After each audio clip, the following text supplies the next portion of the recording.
Now for part 2 of my 2024 Japan trip.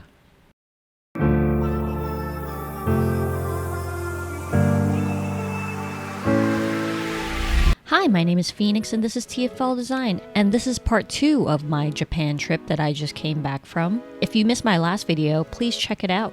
It consisted of my Osaka stay, and in this video, I'm going to be talking about the next city I went to. So the next city I went to is a city I've never been to before. It was called Ako City, and it was one of the cities where I guess it's not really on a tourist maps because even at the hotels, they didn't have any English speakers. We would just communicate back and forth using the Google Translate app. Basically, they would speak into the phone and it would translate to English for me and I'd read it and vice versa. Another thing I noticed is that the entire city is sort of less high-tech as opposed to, you know, the major cities that everyone goes to like Tokyo, Osaka, etc. It was a lot more laid back and you could tell a lot of the buildings and everything were a little bit older. Even the taxi I was in wasn't as snazzy looking as the one I'd previously been in Osaka or Tokyo, etc. The city as a whole was rather quaint, and honestly, I don't think I saw a lot of people walking around on the streets. Granted, as I was heading here via taxi or bus or whatever, it was sort of the afternoon or late afternoon, so maybe everybody was at work / school / home or something. But for the most part, the streets were pretty empty, and the population is obviously a lot lower than Osaka. However, the reason my husband had chosen to go to this specific place was to avoid the crowds and because he really wanted a scenic view with the ocean, and boy oh boy did this place deliver. Basically the entire time I was in Japan, the weather was super nice, super warm, a little bit muggy, but when you're by the water and looking at such a view, it's not that much of a bother. This is the name of the hotel, Kaminoi Hotel, and you can see it's like right next to the water. It was a fantastic view. So one of the things I noticed about the patrons of this hotel is there was basically no foreigners except for my husband and I. Everyone else in there were basically senior citizens and I guess locals of Japan that would like come here for, you know, an onsen weekend or something like that, I guess.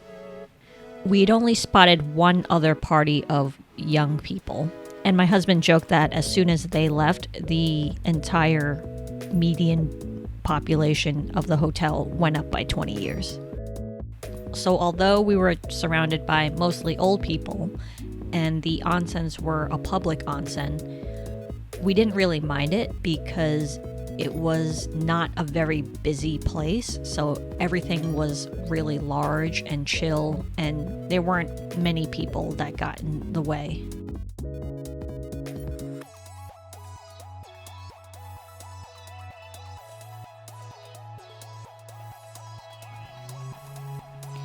It was quite a nice place, and I really did enjoy the scene on my balcony. So, as I said, the reason we'd gone to these hotels specifically was because of the onsen facilities, which is basically the hot springs. In this hotel, it was a public one only, so basically one floor would consist of the men's and women's hot spring area, and you would go in, derobe entirely, and basically shower first before you hopped into the spring, of course, so that you don't dirty it. Obviously, I did not take the camera in places like that, and in any videos featuring onsens, I can only talk about it. I can't really show you because obviously not, for obvious reasons. Another reason we'd gone to onsen hotels is because they'd offer Kaisekis for dinner, and it included breakfast as well. So breakfast and dinner were included in the package, and we only ever had to find lunch somehow, either going into the city to look for something or even buying something in the hotel. After taking a shower, because it was hot and muggy outside, and once again, the traveling in between gets kind of gross. After cleaning up, we had our amazing dinner, and these are traditional Kaisekis, which basically are lots of tiny dishes that are served to you. And of course, one of the highlights are the grilled beef you can do by yourself, the Wagyu beef. So onsens are like really good for relieving stress, pain. If you have like a slight cold or a slight sore, or even like bruising, it just heals everything faster, I find. And it's also super good for your skin. Because I spent like a week in Japan in onsens, my skin was like super soft and super smooth, even though that meant I bathed like, 2 to 3 times a day, because once again, you bathe first, shower yourself off first, removing any oils and dead skin and stuff before you go into these onsens. I will say the one thing about this hotel is it lacked the lotions and hair stuff that are usually stocked in onsens for women to use in their bathrooms when you dry off and blow dry your hair and stuff like that. In other onsens I've gone to, it would just be rows and rows of products for you to use to make sure your skin and your hair is not dry after being in onsens for so long. I'm not sure if it's because the people here are older. They don't need to use as many products, or they don't use as many products.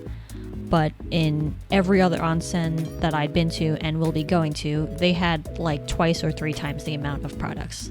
So that's one thing to note if you ever come here and you feel you need a lot of skincare. This place won't be providing as much as the other ones do. So another reason why we were in this onsen hotel is because we had never been to the Himeji area. In this area, there's a very famous old castle that had not been renovated on the inside, unlike the Osaka castle. Backstory to that is, a few years ago when we went to Osaka, we'd visited Osaka castle thinking we'd see something ancient, but it turns out there was a fire, and so everything inside was modern and new with air conditioning and everything. This Himeji castle is actually quite ancient. But unfortunately, because of how hot it was and the fact that the inside of the castle would not be air conditioned or anything, I felt that I would die if I had to go through all that, so I didn't end up going in the castle, but just roamed around on the outside. We'd also stopped by for some lunch at a local soba place. Once again, because of the heat at the time that we were in Japan, I didn't really get to do a lot that day when we visited Himeji and Himeji Castle. We sort of just went from the train station to the surrounding malls and walking area around there, straight to Himeji Castle, kind of took a little walk around outside of it, and then came back. So sadly, this was not the season to see the inside of the castle. But next time I'm here, I'm definitely going to try and come in the fall seasons so that I could see the inside without the fear of cooking. What we tend to do is lodge in one city and then visit the surrounding cities via train, bus, and whatnot.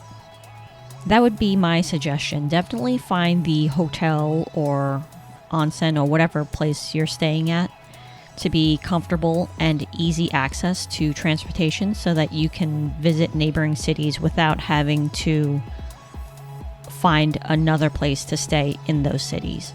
Walking through the city, we looked at the architecture and the random art. I also did a little shopping in one of their malls.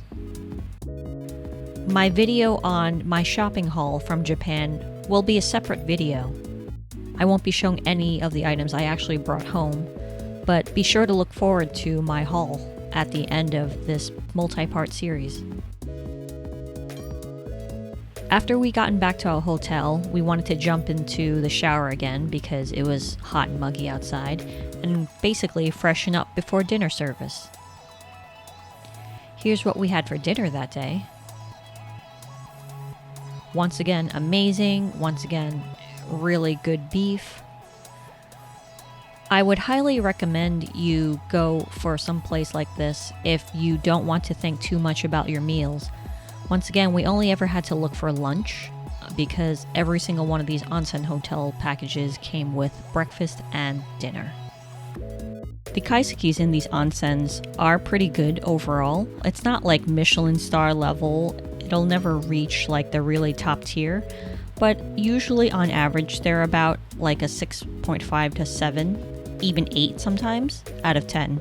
So it's definitely not bad and definitely worth it. If anything, I would say these Kaisekis really introduced me to more of the traditional way of serving and eating the different types of foods. Like, you can taste the history in it.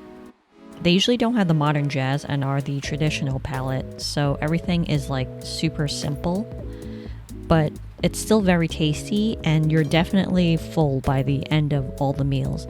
That's one thing I love about eating in Japan. The food is rich so that you are full, but you're not like overeating yourself. So after spending 2 nights there, the next day we went for breakfast and prepared to head out to our next city. Breakfasts in these places are usually buffet style, where you just, take a tray and take what you want. You usually help yourself to some Western, but mostly Japanese foods. Although they do have Western teas and coffee and juice and things like that. So the next city we'd be going to is specifically an onsen city. Basically, there's nothing there but the onsens. And so in order to get there, we'd have to stop by Kobe, one of my favorite, if not my overall favorite city in all of Japan that I've been to so far. But that's the next video coming up. Be sure to like and subscribe and follow me if you want to see the next onsen hotel, which, by the way, spoilers, is the best out of all the onsen hotels I went to. Mostly because there's a private one in your suite. Want to see more? Be sure to follow and check it out next time. Bye-bye now.